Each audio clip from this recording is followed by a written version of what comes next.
we've had a terrific event. We've had more than 900 Rhodes Scholars and their guests. We had more than 70 sessions, which included talks and panels and workshops. We had Rhodes Scholars representing 38 different countries here, and an age range, from 1 all the way to 90. There's something phenomenal about what happens when Rhodes Scholars get together. Ideas are born, connections are made, things happen. The notion about us is not some sort of purely convivial, social kind of function, but instead that when we get together, big things happen, and some of those big things actually change the world. The point was to bring Rhodes Scholars together to talk about the history of Rhodes, but also, and most importantly, how we can have more impact in the 21st century. I guess each event taught me something.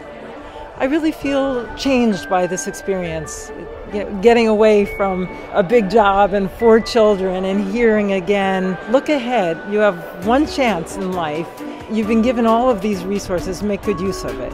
That message came across in each workshop that I attended. Well, if you put 2 Rhodes Scholars in a room, you're almost guaranteed to get at least 3 opinions, and I think that the workshops illustrated that. Today I went to a session on education. Because I think maybe half of our universities will be bankrupt in 15 years. And that has huge implications for what the Rhodes Scholarship could be in the future. The last session we've had this evening was about fighting the world's fight. You don't necessarily plan to fight a particular world's fight. Sometimes the fight comes to your door and you need to open the door and say, okay, I'm going to take this one on. This has been a spectacular couple of days, and today was just the crescendo of emotion and passion and commitment to the trust. It gives me enormous pleasure to announce today a lead gift. It's a gift of huge proportions from John McCall MacBain, Marcy MacBain, and the McCall MacBain Foundation. This gift is £75 million. The spontaneous response of everyone in the Sheldonian Theatre captured the moment. It was just an enormous outpouring of gratitude. Everyone's talking about it. I heard that there was a tour being given of Oxford, and someone heard about this gift, and the people on the tour applauded. The incredible generosity was mind-blowing, frankly, to me.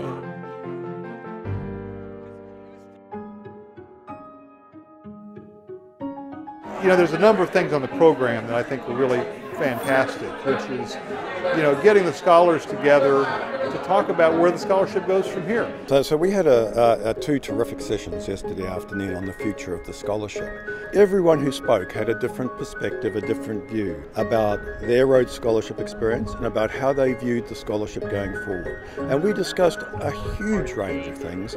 This is great. We have a plurality of views. That's what the trustees want. When you're talking about a vision, you're not talking about a single statement, obviously. That out of that debate and argument, out of understanding what the wider community thinks about these matters, we will ultimately converge on better outcomes than we ourselves could come up with. My job as the volunteer was to take the microphone in the audience and just pass it to each member.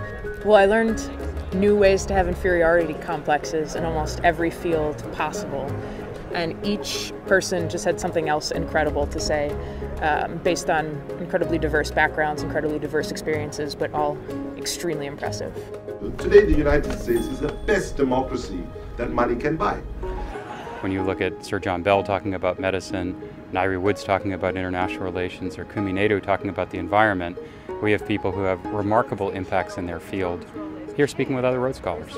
The entire world of malaria eradication has now changed, because if you eradicate that substrain in Western Cambodia, you will fix the problem. I think the Rhodes Trust can work a little bit on getting leaders, not just in academia, getting leaders in business, leaders in law, leaders in finance, leaders in countries, leaders in administrations, and leaders in cooking, leaders in movies like we saw last night with Chris Christopherson. The gala was wonderful last night. Felt a bit like a movie star, standing in black tie among all these incredible people in a museum with champagne. And it's not my usual Thursday evening. I'm so excited for the hockey game today, but are you giving discounts on hip replacements for the guys that are going to play? These people love that game, and they loved it when they were here, and they still do. even if we're a bit rusty and haven't played in 27 years. I did something for the first time in my life. I went to the chemistry lab with my grandson, and he made a rainbow with my help, I have to tell you, but my first visit to the chemistry lab after 50 years.